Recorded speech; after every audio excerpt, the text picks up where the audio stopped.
capítulo 13, y algunos de estos pasajes que hemos estado viendo con gracia y verdad, algunos eran fáciles de encontrar, de entender y de sacarle el jugo, pero otras eran como fruta que no te sale automáticamente y tienes que darle y darle. Y os diré que todavía con este pasaje tengo más preguntas que respuestas, ¿vale? En el pasaje que vamos a ver hoy. En cuanto a este tema de gracia y verdad, pues no sé siempre cómo definirlo. Sé que está allí, pero difícil a veces de ver. Como sabemos y como hemos visto ya, como dice el número, 19 veces hemos estado viendo que el Señor Jesús en el Evangelio de Juan le presenta como el unigénito Hijo de Dios, como leímos en un versículo hace un momento y está en la pared. Pero la manera en que se reveló, su expresión, lo que se veía de él y lo que se escuchaba y se entendía de Cristo era que venía con gracia y verdad en ese orden. Y nosotros también debemos de ser así. Debemos de ser personas... el testimonio, si os perdiste el testimonio de Arlem, madre mía, ¿te imaginas así de golpe invitar a 6 personas desconocidas a tu casa? Yo no sé si recomendarlo o no. Yo digo, si el Señor te guía así, pues adelante, pero ya evidentemente el Señor le usó y le guió a hacerlo. Pero ¿eso qué es? Es ir con la gracia por delante. Además, con personas que no conocía o había conocido muy solamente esa mañana. Entonces, es un buen ejemplo de lo que debemos y espero que todos estemos viviendo. Si somos de Cristo, debería siempre más y más, debería verse en nosotros la gracia de Cristo, porque es por gracia que vino. La verdad Dios es la verdad eterna, absoluta, el referente para todo en cuanto a la verdad. Pero lo que tanto distingue de alguna manera nuestro Dios de todos los dioses falsos que hay y que ha habido, es que no solo es Dios de verdad y de poder infinito y omnipresente, sino que es un Dios de gracia y vino y nos amó, como decía bien la ilustración que dio también hermano Alfredo, que a mí me encanta y me lo habéis oído usar en muchas ocasiones. El que nosotros digamos, bueno, hormiguita, quiero ser tu amigo. Vaya, qué humildad, ¿no? Intentar tener amistad con una hormiga. Pues Dios se encarnó por su gracia, porque nos amaba o nos ama eternamente, y su gracia es la que le trajo al mundo para vivir en nuestra carne, demostrándonos cómo es una vida perfecta y también viviendo con nosotros. Y como repitió parte de mi mensaje de hermano Alfredo otra vez con el tema de que el Señor, ¿por qué lloró el que sabe todo? ¿Por qué lloró el que lo puede arreglar todo? ¿Por qué lloró el que controla todas las estrellas del universo? Pues porque se había encarnado, por eso lloró. Por eso lloró, por su gracia. Entonces, bien, sí, vamos adelante. Ahora, unos versículos. La frase que vamos a ver hoy en este pasaje es: a quien yo diere el pan mojado, aquel es. Esas son palabras de Jesús. Le preguntaron, ¿quién es el que te va a traicionar? Y él dijo, a quien yo diere el pan mojado, aquel es. Y ahí podéis ver en la foto un poco, una imagen más o menos de lo que pudiera haber parecido la situación. Pero antes de empezar a leer en el versículo 21, unos versículos en Proverbios, escrito por Salomón, por allá en 900 antes de Cristo, poquito después. Si el que te aborrece tuviere hambre, dale de comer pan. Y si tuviere sed, dale de beber agua, porque ascuas amontonará sobre su cabeza, y Jehová te lo pagará. Anda. Eso en Proverbios. Salomón nos está diciendo un poco a secas: trátale bien a tu enemigo, ámale a tu enemigo. No nos da mucho detalle, pero suficiente. ¿Cuánto cuesta, no? Ya nos cuesta un desconocido Que sea amable, imagínate, ¿quién es nuestro enemigo? Habría que definir, ¿no? Normalmente, más que mi enemigo,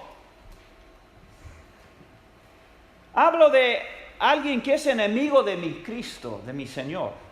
Y por eso actúa conmigo porque es enemigo de Dios. No quiere saber nada de Dios. No es que pase de Dios simplemente, sino que le irrita el tema de Dios. No quiere saber. Ese es un enemigo del Señor que se va a mostrar de alguna manera enemistad contra mí, ¿no? Como creyente. Me imagino que os pasará también, ¿no? Que habrán algunos que conocéis que su actitud contigo es de desprecio, es de... pero no es por ti necesariamente por tu persona, aunque igual aparenta eso, pero es por lo que representas. Es por lo que representas. Nos dio, claro, a veces, ¿cómo nos vamos a vestir para la iglesia? Bueno, yo no digo que lleves corbata o no corbata, yo casi me lo quito hoy. Está en la barrera justa de caliente, de calor, que estoy a puntito de quitar la corbata. No es corbata, pero deberíamos, cuando venimos a la iglesia, deberíamos vestirnos especial para Dios, ya que es un día especial para Él, es un culto especial para Él. Debería ser así. Cada uno ya define, ¿no? Como es. Eso ya, por eso normas de vestir en ese sentido, si no vendríamos todos con uniforme o algo, ¿no? ¿Qué va? ¿No? Eso es ridículo. No, no es eso. Pero, no sé ni por qué. Sí, porque a veces cuando salimos de la casa el domingo por la mañana, evidentemente no vamos al bar, ¿verdad? Por nuestra manera de vestir cada domingo está diciendo algo, ¿sí o no? Normalmente. Y entonces igual sientes un poco pues puede ser la enemistad de la gente hacia lo que tú representas, puede ser. ¿Bien? Eso en Proverbios. En Mateo 5:11, bienaventurados sois cuando por mi causa os vituperen, os desprecien y os persigan y digan toda clase de mal contra vosotros, mintiendo. ¿Quién sabe lo que dirán de algunos de nosotros cuando nos ven ir a la iglesia? Yo sé de algunos de los hermanos de la iglesia que han escuchado y han oído lo que otros han dicho de ellos porque van a la iglesia. Así que no me lo estoy inventando, es verdad, ¿vale? Gozaos y alegraos, anda. ¿Ah, sí? ¿Y cómo eso? ¿Qué? Es lo que dice, gozaos y alegraos, porque vuestro galardón es grande en los cielos. Claro, nuestra carne que yo los cielos no, yo quiero que el galardón ahora, que lo pueda tocar, ¿no?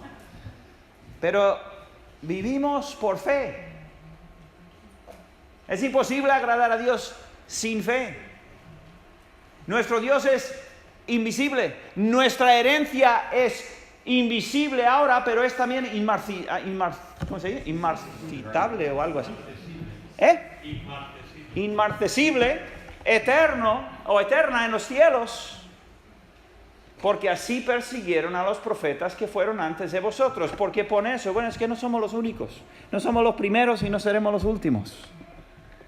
Que podamos recibir el desprecio de aquellos que realmente no aman a Dios y no quieren a Dios y lo menos que puedan hablarles de Dios mejor.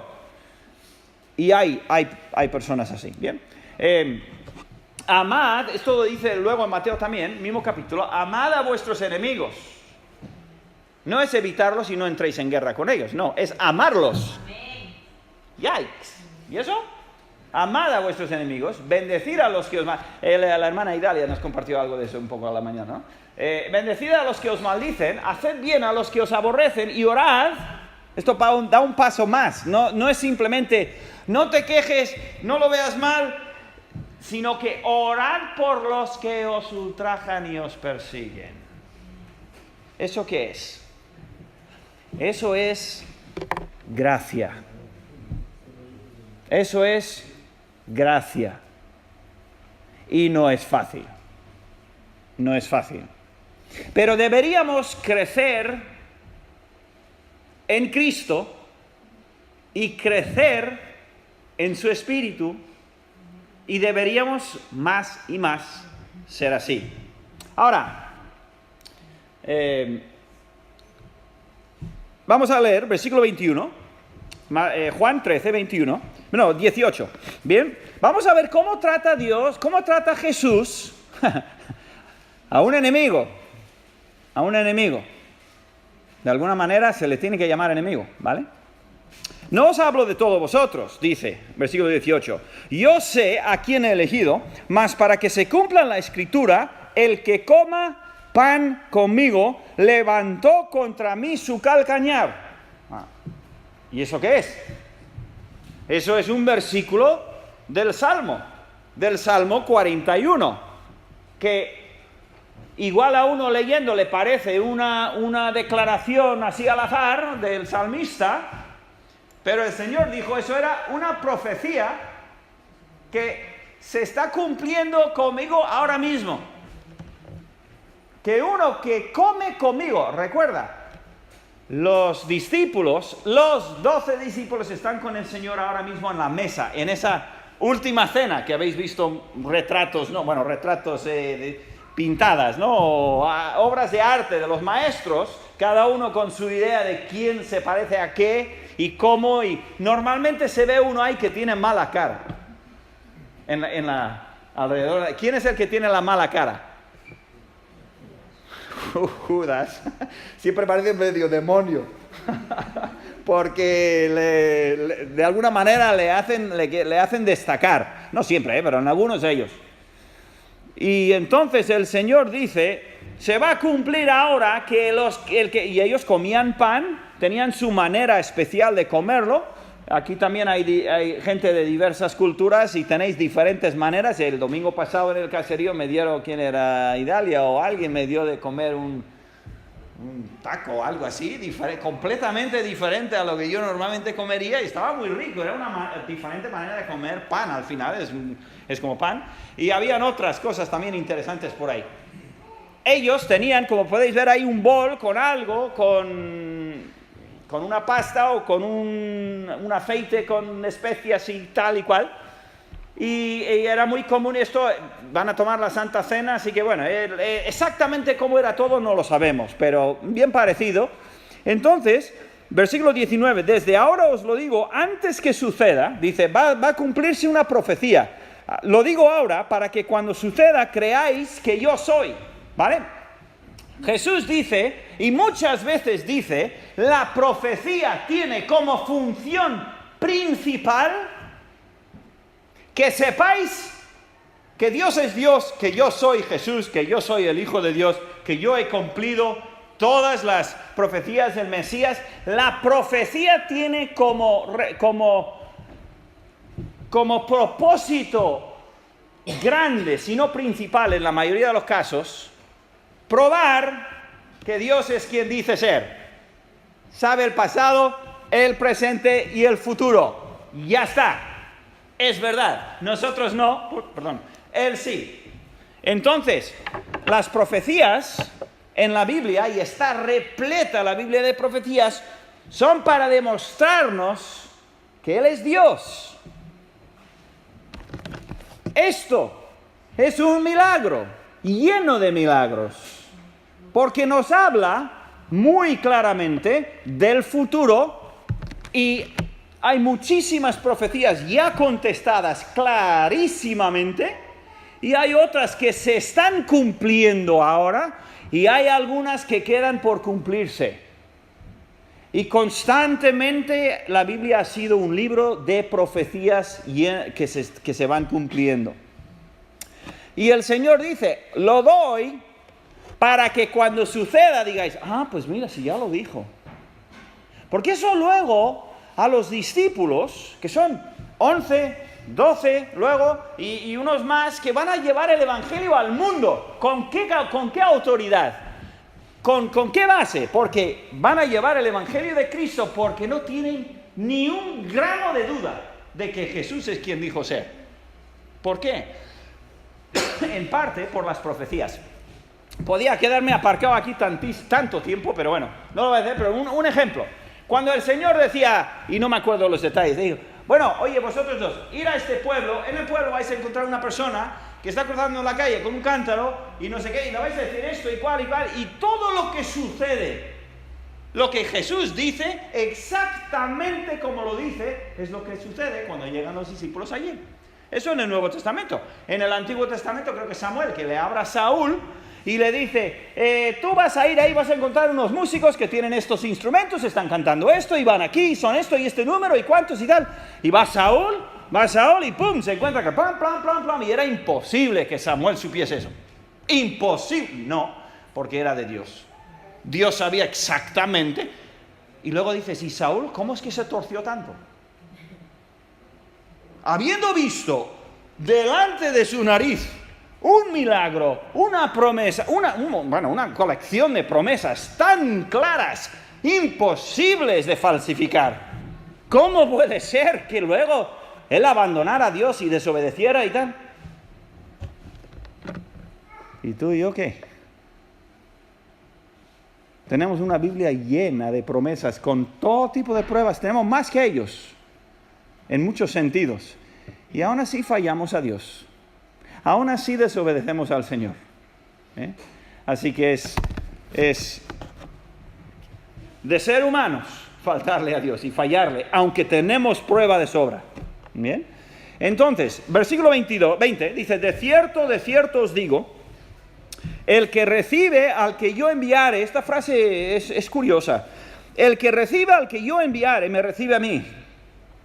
¿Vale? Eso Jesús hablando, está en rojo, si tienes tu Biblia, está Jesús hablando. El que recibe al que yo envíe, o enviare, me recibe a mí. Y el que me recibe a mí, recibe al Padre. Y esta verdad se extiende ya por 20 siglos. Porque cada uno de nosotros somos el resultado de que alguien dio el Evangelio. Normalmente, de uno en uno, mi invitación a la iglesia, un folleto, o un testimonio, que es vecino, qué sé yo, algo así, pero a veces incluso más al azar que eso, que un folleto que encontramos. Alguien dijo que encontraron un folleto en Zumárraga puesto en la mesa, un folleto a la iglesia, a partir de ahí, pues un contacto y tal. Bueno, pues alguien puso ese folleto ahí. Y aunque no fuera un creyente, seguro que fue, pero aunque no fuese un creyente, alguien imprimió ese folleto. Alguien dijo, voy a imprimir folleto con el Evangelio o el versículo de lo que sea. ¿Entendéis? Todos dependemos de alguien que Jesús envió. Empezando por los 12 apóstoles, 12 apóstoles, pero bueno, había un grupo de 120 ya al principio de Hechos, ¿no? Todos venimos al Señor como consecuencia de alguien que Jesús envió. Y por eso podemos decir, hemos recibido al Padre, o sea, nuestra herencia, nuestra sangre espiritual es directamente del Padre, porque el Padre envió al Hijo y el Hijo envió a sus discípulos y dijo, el que cree a vosotros me cree a mí, el que os recibe me recibe a mí, y el que me recibe a mí y el que cree en mí ha recibido al Padre. Bien, entonces tenemos ese proceso, bien, que no ha parado. Estoy empezando a sudar y voy a quitar la corbata bien pronto. Bien, versículo 21. Habiendo dicho Jesús esto, se conmovió en espíritu. Otra vez tenemos esta humanidad de Jesús. Comentó el hermano Alfredo antes y hemos visto a lo largo de esta serie. Se conmovió en espíritu. Ahora no porque Lázaro había muerto, eso fue hace unas semanas. ¿Por qué se conmovió? Algo le pegó fuerte al alma al Señor. Y por aquí tengo yo la duda, que no entiendo del todo el pasaje, porque A ver, mira el versículo, mira cómo termina el versículo. Habiendo dicho Jesús esto, se conmovió el espíritu y declaró y dijo: de cierto, os digo que uno de vosotros me va a entregar, me va a traicionar. Y el Señor se conmovió antes por muerte de Lázaro, por la gente que estaba llorando, etcétera, etcétera, etcétera. Y ahora el Señor se conmueve porque uno de los suyos le va a traicionar.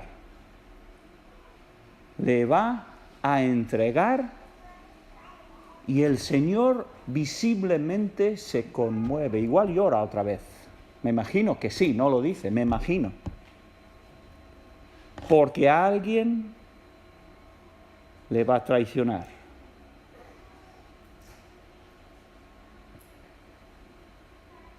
Judas, de alguna manera es el rey de los traicionadores, ¿no? Las personas que usan su nombre normalmente lo usan con mala intención. Si tú buscas Judas en Google, que yo lo busqué porque quería... Al final dije, no voy a sacar nada de lo que han puesto ahí, pero la mayoría de lo que han puesto eran grupos de música bárbaras y satánicas y todas cosas rarísimas. Había todos con el nombre de Judas. O sea, unas cosas asquerosas que ni loco pondría yo en la pantalla. Judas. Fíjate lo que significa su nombre. Y va por él, ¿eh? Si no, el nombre en sí, anterior a él, Judá, me imagino que es prácticamente lo mismo, pero es que él lo coronó de maldad. Y el Señor le dijo, y yo no tengo nada en contra del nombre, y puede ser que alguien, y seguro que hay alguno que tenga el nombre incluso de Judas y es una buena persona y creyente y tal. Pero a lo que voy es que el nombre fue bastante estropeado, ¿vale? A eso voy. No las personas individuales. Ese nombre fue bastante, es como llamar tu hija Jezabel o algo así, ¿no? ¿Quién lo haría? Solamente lo haría alguien que tiene tornillos sueltos arriba igual o algo, ¿no? Es que hay nombres con... ¿Quién llamaría a su hijo Hitler? A ver. O sea, ya son barbaridades lo que estoy diciendo. Porque algunas personas han estropeado ese nombre. De alguna manera, lo han manchado de tal manera que es un... Ya la gente no piensa en una persona, piensa en un monstruo, ¿no? Y tristemente, Judas pudo hacer eso. Judas llevaba 3 años viviendo con el Señor, vio todos los milagros, sanó a gente. Sí, eso, o sea, vamos a ver luego. Bueno, se nos va el tiempo, vamos corriendo. Venga, 22. Entonces los discípulos se miraban unos a otros, dudando de quién hablaba. ¿Por qué miraban los discípulos unos a otros? Porque ni idea tenían ellos de que era Judas. Ni uno dijo, ya sé quién es. Ya sé quién es. Seguro. Es Julio. No digas. Ya lo sabemos, porque es que... Nadie sospechaba de Judas. Y están en la mesa, creemos que la mesa baja, con los pies para afuera, como cuando María limpió los pies al Señor y tal. Están allí los 12, los 13, en ese momento hay alguna variación en algo de eso. Y cuando dice, alguien me va a traicionar, nadie piensa en Judas. Versículo 23. Y uno de sus discípulos, al cual Jesús amaba, es la referencia, una de las referencias clásicas al autor del libro. Era común en esa era y en otras también, de que a veces el autor de un libro discretamente se metía dentro del libro, pero discretamente. Se piensa lo mismo de Marcos, el joven que huyó y dejó su manto atrás, algo atrás, su ropa, vamos. En el huerto, que ese era Marcos, el que escribía, era algo común. Y esto es una referencia sin ninguna duda, Juan, porque ya uniendo las otras partes tiene que ser. Dice, él estaba recostado al lado de Jesús. Así que, claro, son 12, no pueden estar todos al lado de Jesús, ¿no? No pueden estar 2, uno a cada lado, ¿no? Entonces, Uno de los que está al lado de él es Juan. El otro, seguramente Judas, al otro lado. Pero no está clarísimo, pero es muy probable. A este, versículo 24, pues hizo señales Simón Pedro. Claro, Simón es el que se mueve. Pedro es el que se mueve, o con la boca o con lo que sea, pero él no va a dejar las cosas quietas. Y entonces, tú lo imaginas, y a este hizo señales Simón Pedro para que preguntase quién era aquel de quien hablaba. ¿Qué señales hizo?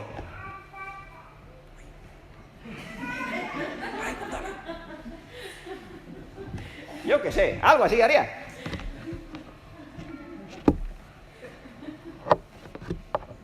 Yo qué sé. Algo hizo. Y entonces, versículo 25. Él entonces, Juan, recostado cerca del pecho de Jesús, le dijo: Señor, ¿quién es? ¿Quién es el que te va a traicionar? ¿Quién es este? Pues se supone que escandaloso. Y el Señor, y yo me he preguntado toda la semana, ¿por qué no dijo el Señor ese? Julio, ¿por qué no dio su nombre? Porque era el plan que él tenía. Yo creo que va por ahí la gracia de Dios, la gracia del Señor. Todavía el Señor está mostrando gracia a Judas.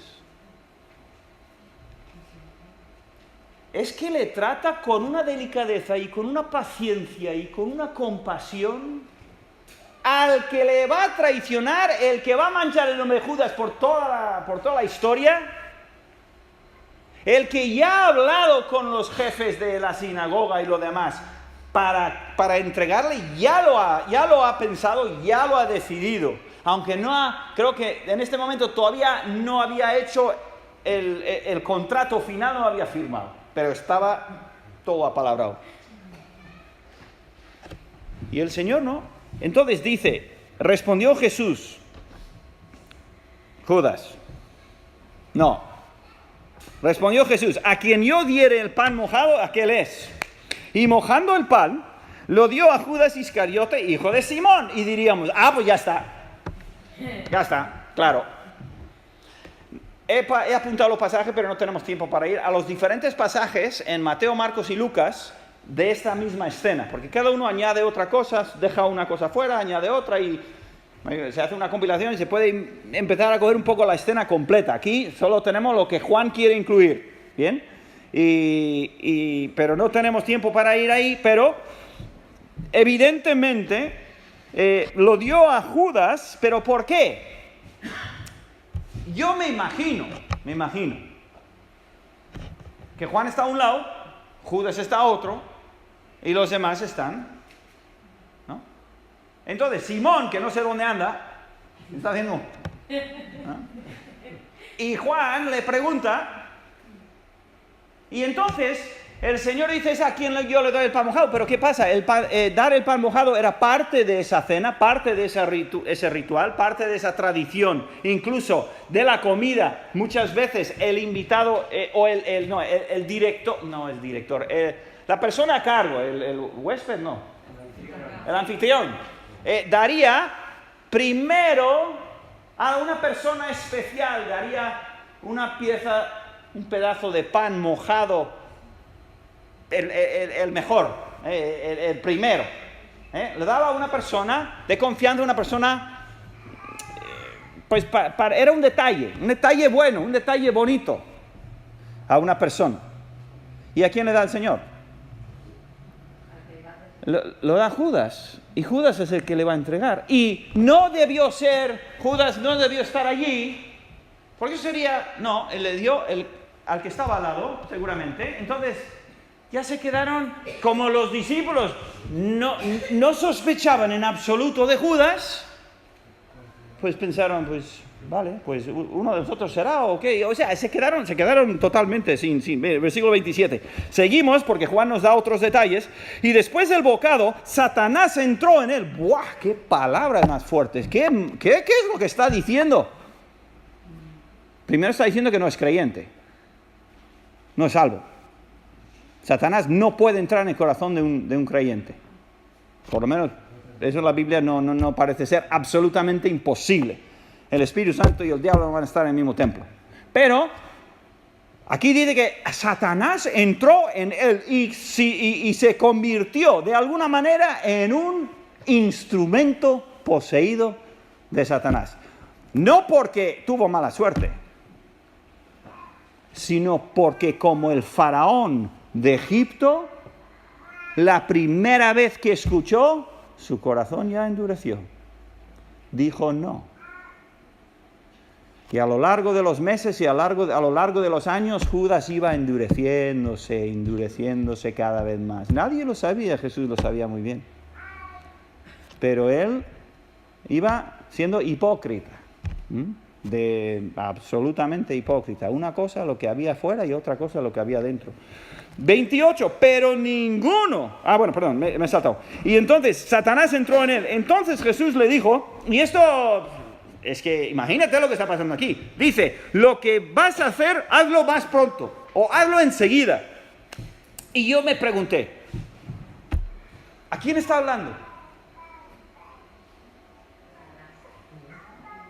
He visto dos respuestas en dos bocas. Y creo que las dos son correctas. Está hablando a Judas y está hablando a Satanás.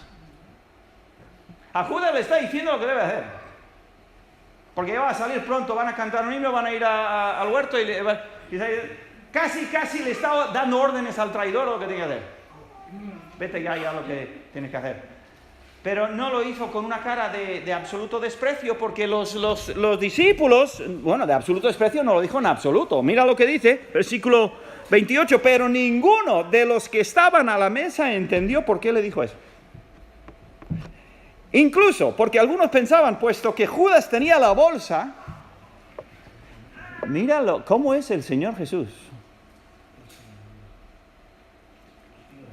Dejando, incluso confiando en Judas, para llevar la bolsa del grupo, sabiendo que era ladrón, que era chorizo. Compra lo que necesitamos para la fiesta, pensaron algunos, o que diese algo a los pobres. Cuando él, pues, hubo tomado el bocado, luego salió y mira Juan, ese pescador sin educación, que escribe esta maravilla de libro, una obra de arte, que toque poético no le pega ahí. Salió y era de noche.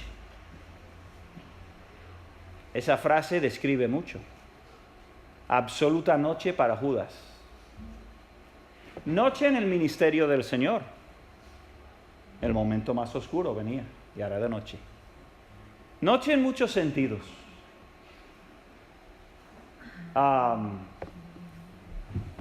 Pero luego puedes ir a Mateo, Marcos y Lucas y puedes ver la misma traición y el Señor Jesús con gracia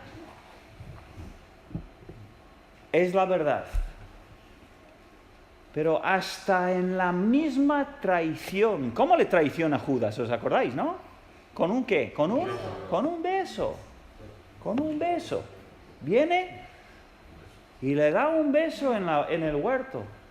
Y el Señor en uno de los casos dice, ¿con un beso? Creo que dice,